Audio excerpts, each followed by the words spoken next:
Price the lord. സദൃശവാക്യങ്ങൾ 8-ാം അധ്യായം 1 മുതൽ 36 വരെയുള്ള തിരുവചനങ്ങൾ. ജ്ഞാനമായവൾ വിളിച്ചു പറയുന്നില്ലയോ? ബുദ്ധിയായവൾ തൻ്റെ സ്വരം കേൾപ്പിക്കുന്നില്ലയോ? അവൾ വഴിയരികെ മേടുകളുടെ മുകളിൽ പാതകൾ കൂടുന്നിടത്ത് നിൽക്കുന്നു. അവൾ പടിവാതിലുകളുടെ അരികത്തും പട്ടണവാതിൽക്കലും ഗോപുര ദോരത്തിങ്കലും ഘോഷിക്കുന്നത്, പുരുഷന്മാരെ, ഞാൻ നിങ്ങളോട് വിളിച്ചു പറയുന്നു, എൻ്റെ സ്വരം മനുഷ്യപുത്രന്മാരുടെ അടുക്കിലേക്ക് വരുന്നു. അല്പബുദ്ധികളെ, സൂക്ഷ്മബുദ്ധി ഗ്രഹിച്ചുകൊള്ളുവിൻ. മൂഢന്മാരെ, വിവേക ഹൃദയന്മാരാകുവിൻ. കേൾപ്പിൻ, ഞാൻ ഉത്കൃഷ്ടമായത് സംസാരിക്കും. എൻ്റെ അധരങ്ങളെ തുറക്കുന്നത് നേരിനായിരിക്കും. എൻ്റെ വായി സത്യം സംസാരിക്കും. ദുഷ്ടത എൻ്റെ അധരങ്ങൾക്ക് അറപ്പാകുന്നു. എൻ്റെ വായിലെ മൊഴിയൊക്കെയും നീതിയാകുന്നു. അവയിൽ വക്രവും വികടവുമായത് ഒന്നുമില്ല. അവയെല്ലാം ബുദ്ധിമാന് തെളിവും പരിജ്ഞാനം ലഭിച്ചവർക്ക് നേരുമാകുന്നു.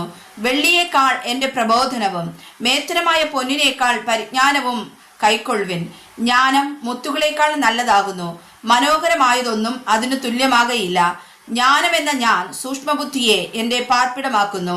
പരിജ്ഞാനവും വകതിരിവും ഞാൻ കണ്ടുപിടിക്കുന്നു. യഹോവ ഭക്തി ദോഷത്തെ വെറുക്കുന്നതാകുന്നു. ഡംഭം, അഹങ്കാരം, ദുർമാർഗം, വക്രത യുള്ള വായ എന്നിവയെ ഞാൻ പകയ്ക്കുന്നു. ആലോചനയും പരിജ്ഞാനവും എനിക്കുള്ളത്. ഞാൻ തന്നെ വിവേകം. എനിക്ക് വീര്യബലമുണ്ട്. ഞാൻ മുഖാന്തരം രാജാക്കന്മാർ വാഴുന്നു. പ്രഭുക്കന്മാർ നീതിയെ നടത്തുന്നു. ഞാൻ മുഖാന്തരം അധിപതികളും പ്രധാനികളും ഭൂമിയിലെ ന്യായാധിപന്മാരൊക്കെയും ആധിപത്യം നടത്തുന്നു. എന്നെ സ്നേഹിക്കുന്നവരെ ഞാൻ സ്നേഹിക്കുന്നു. എന്നെ ജാഗ്രതയോടെ അന്വേഷിക്കുന്നവർ എന്നെ കണ്ടെത്തും. എൻ്റെ പക്കൽ ധനവും മാനവും പുരാതന സമ്പത്തും നീതിയുമുണ്ട്. എൻ്റെ ഫലം പൊന്നിലും തങ്കത്തിനും എൻ്റെ ആദായം മേത്തരമായ വെള്ളിയിലും നല്ലത്. എന്നെ സ്നേഹിക്കുന്നവർക്ക് വസ്തുവക അവകാശമാക്കി കൊടുക്കുകയും അവരുടെ ഭണ്ഡാരങ്ങളെ നിറയ്ക്കുകയും ചെയ്യേണ്ടതിന് ഞാൻ നീതിയുടെ മാർഗത്തിലും ന്യായത്തിൻ്റെ പാതകളിലും നടക്കുന്നു. യഹോവ പണ്ടേ തൻ്റെ വഴിയുടെ ആരംഭമായി തൻ്റെ പ്രവൃത്തികളുടെ ആദ്യമായി എന്നെ ഉളവാക്കി. ഞാൻ പുരാതനമേ ആദിയിൽ തന്നെ ഭൂമിയുടെ ഉൽപ്പത്തിക്ക് മുമ്പേ നിയമിക്കപ്പെട്ടിരിക്കുന്നു. ആഴങ്ങളില്ലാതിരുന്നപ്പോൾ ഞാൻ ജനിച്ചിരിക്കുന്നു. വെള്ളം നിറഞ്ഞ ഉറവുകൾ ഇല്ലാതിരുന്നപ്പോൾ തന്നെ. പർവ്വതങ്ങളെ സ്ഥാപിച്ചതിനു മുമ്പേയും കുന്നുകൾക്ക് മുമ്പേയും ഞാൻ ജനിച്ചിരിക്കുന്നു. അവൻ ഭൂമിയെയും വയലുകളെയും ഭൂതലത്തിൻ്റെ പൊടിയുടെ തുകയെയും ഉണ്ടാക്കിയിട്ടല്ലാത്ത സമയത്തു തന്നെ. അവൻ ആകാശത്തെ ഉറപ്പിച്ചപ്പോൾ ഞാൻ അവിടെ ഉണ്ടായിരുന്നു.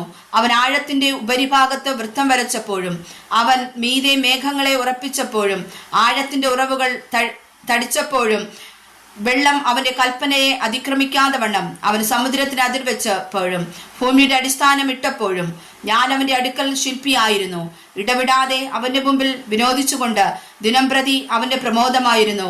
അവൻ്റെ ഭൂതലത്തിൽ ഞാൻ വിനോദിച്ചു കൊണ്ടിരുന്നു.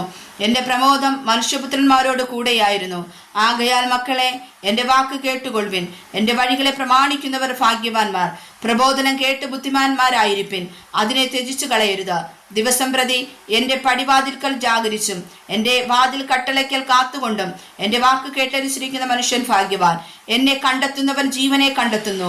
അവൻ യഹോവയുടെ കടാക്ഷം പ്രാപിക്കുന്നു. എന്നോട് പിഴയ്ക്കുന്നവനോ തനിക്ക് പ്രാണഹാനി വരുത്തുന്നു. എന്നെ ദേഷിക്കുന്നവരൊക്കെയും മരണത്തെ ഇച്ഛിക്കുന്നു. വായിച്ചതായ തിരുവചനങ്ങളാൽ കർത്താവ് നമ്മെ ശ്രേഷ്ഠകരമായി അനുഗ്രഹിക്കുമാറാകട്ടെ. ആമേൻ.